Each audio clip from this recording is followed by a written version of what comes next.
As far as updates, I'll start with the summit today. There were about 4,500 earthquakes during the past week, so seismicity continues to be high at the summit.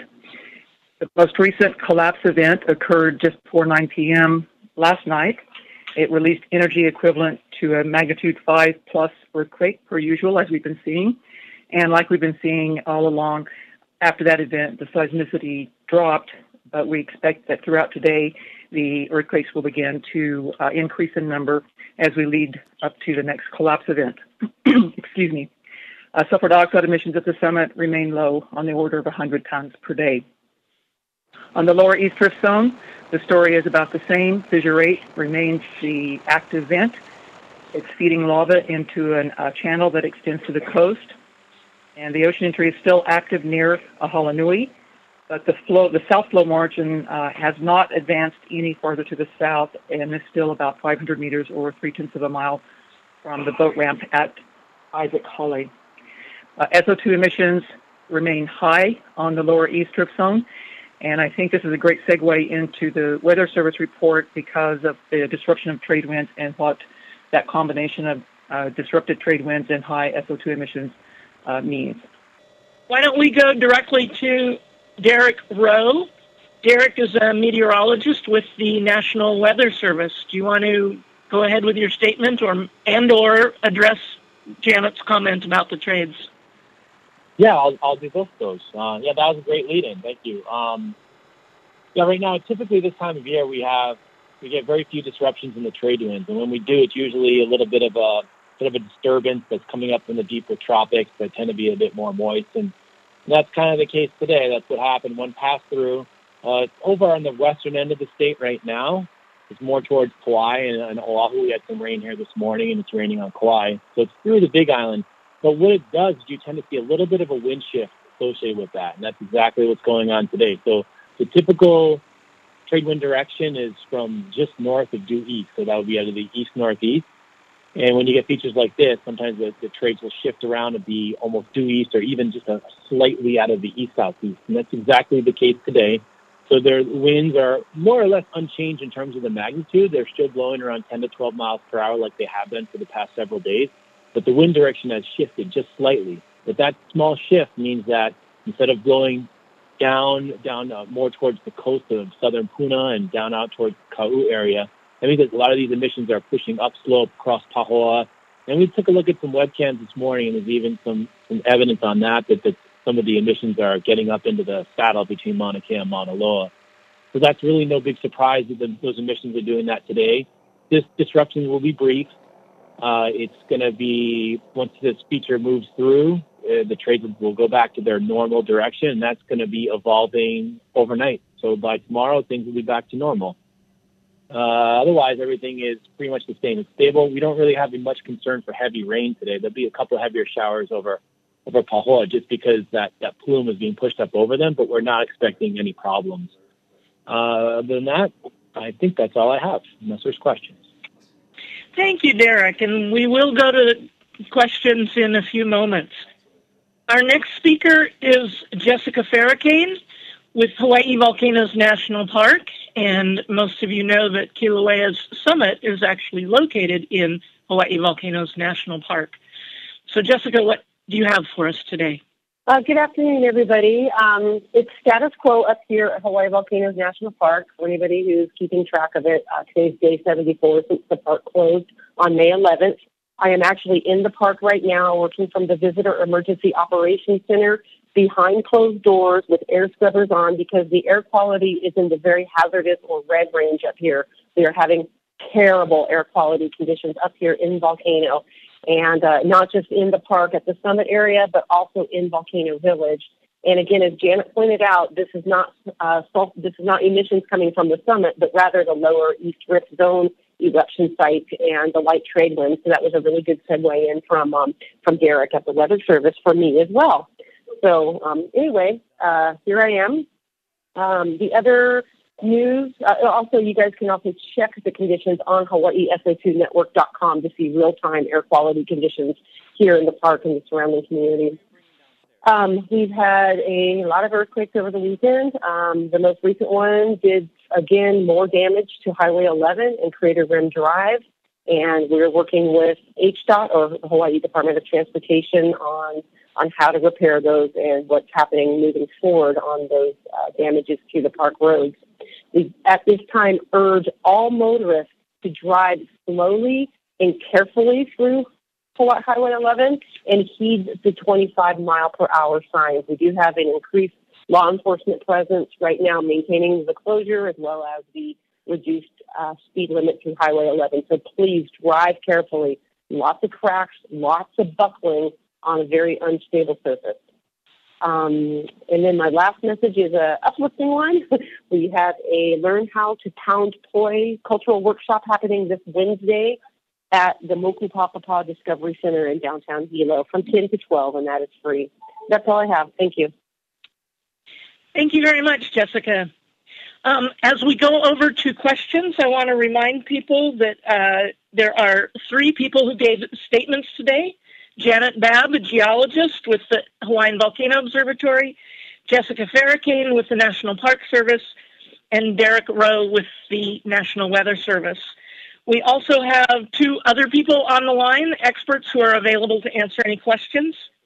Jim Kawahikawa is a former scientist in charge at the Hawaiian Volcano Observatory. He is a geophysicist and most recently been embedded with the Emergency Operations Center throughout this whole event. Also on the line is Steve Brantley, the Deputy Assistant Chief Geologist the Deputy Scientist in Charge at Hawaii Volcano Observatory. So as we open it up for questions, I'll ask reporters to please ask one question at a time so we can get as many people through in the next 15 minutes as we can. And Jennifer, we're open the lines for questions now. Thank you. Thank you. If you'd like to ask a question from the phone, please press star followed by the number 1. Again, that's star 1 for any questions. Our first question comes from Nina Wu from the Star Advertiser. Your line is open. Hi there. Good afternoon.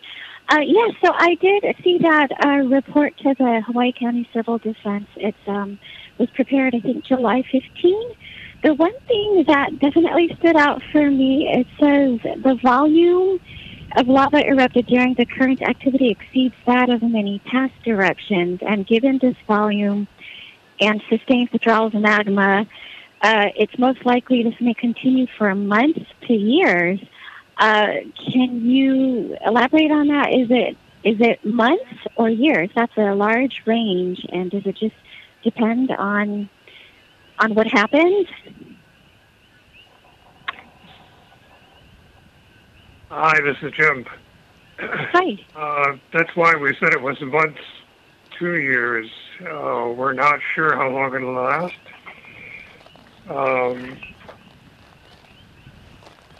So we can't be much closer than that in time, in duration. What would make the difference between months and years? You mentioned ground deformation in this area, that there's the lack of significant ground deformation. I don't know what that means exactly, but also what would make the difference between months and years? I guess, could you draw out the 2 scenarios? The lack of deformation in the area, despite Fissure 8 putting out 100 cubic meters per second, suggests that the Fissure 8 eruption has been fed directly from the summit. Okay. Hang on a second. So, because it's being fed by the summit, it's open to. It's not depleting the intrusion that started the eruption down in the Lower East Rift Zone. Being fed by the summit reservoirs, and so there's a lot more magma available to be erupted unless the conduit between the summit and the rift zone could be disrupted somehow. Okay. The range of time, months to years, is literally that. We cannot distinguish whether it's going to be months or years. Is there, I think you might have touched on it a little in there. What is a possible scenario where it could just last for months, where there might be a disruption in the conduit, or? Yes. But as with Pu'o'o, that erupted for 35 years, there were several disruptions in its conduit, and the eruption always came back to Pu'o'o. So the conduit disruption isn't a simple thing. It may or may not alter the eruption should a conduit disruption occur. Okay. And when you say years... We're going to move on to the next reporter. We ask for one question at a time. We'll circle back if you have additional questions. Thank you. Just a reminder, that is star one for any questions. And the next question comes from Austin Westfall from Hawaii News Now. Your line is open. Hi there. I want to ask about Halemaumau Crater. I know you guys have talked about the summit feeding fishery. I'm just wondering what this means for the future of the Halemaumau Crater. I know it had that lava lake that was in it for a long time. I guess I'm just asking, could we see that lava lake return? Do we think maybe activity has shifted to fishery only going forward? Do you guys have any indication as to what might happen?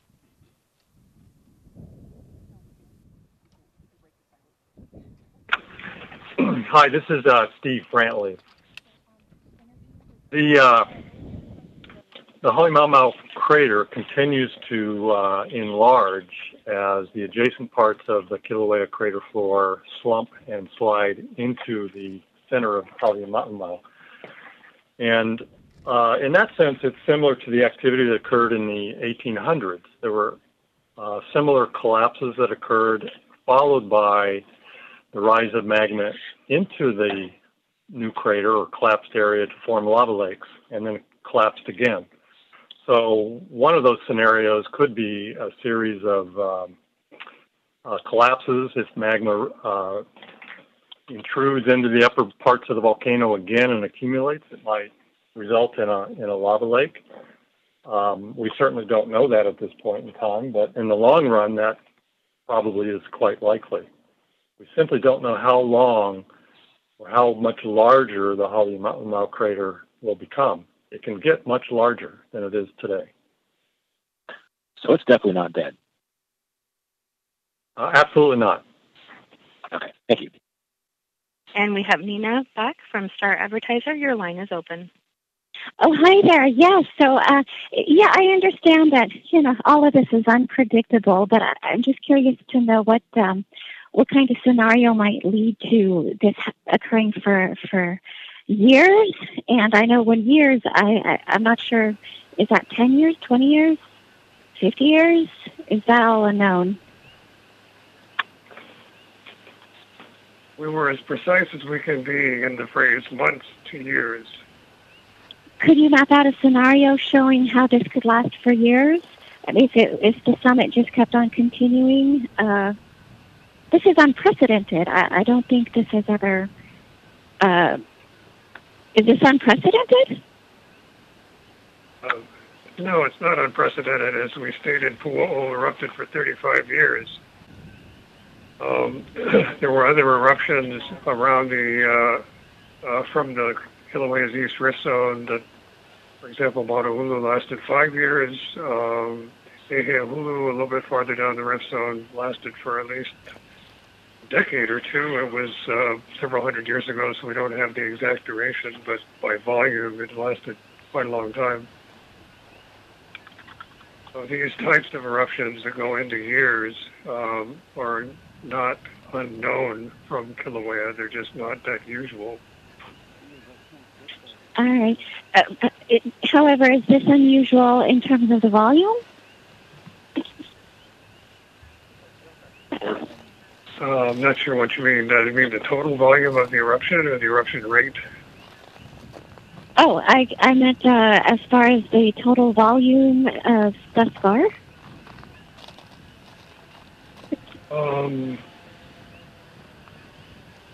Just trying to think. Well, certainly the volume would go up with the duration of the eruption. And so for 35 years, one would expect the erupted volume to be much more than for Maunahulu, for example, that erupted for about 5 years. Is that what you mean? Well, yeah, I guess, okay. All right. No, I mean, that's it. I guess that's pretty much, I mean, there's a couple different scenarios up here. I think 3 different scenarios, but there's just no telling, it sounds like, what will happen. It could be anyone's guess then. This is Steve Brantley. You're quite right that the volume that has been erupted so far from the lower East Rift Zone is quite high compared to the volumes of the historical eruptions dating back to 1840. So if we look at the 1840 example, the 1960 and 1955 is stated in that report. Okay. The current eruption exceeds the erupted volumes of those eruptions. And it's, I think as Jim has said before in different ways, the continued subsidence of the crater up at Halemaumau implies directly that magma is withdrawing from their summit reservoirs and moving into the East Rift Zone and down to Fissure 8. And so there's a very large volume of magma there that can supply lava at the current rate for quite some time, for months. And so we simply can't provide specific bounds on that general time frame of months to years. I see. Okay, thank you. That was helpful.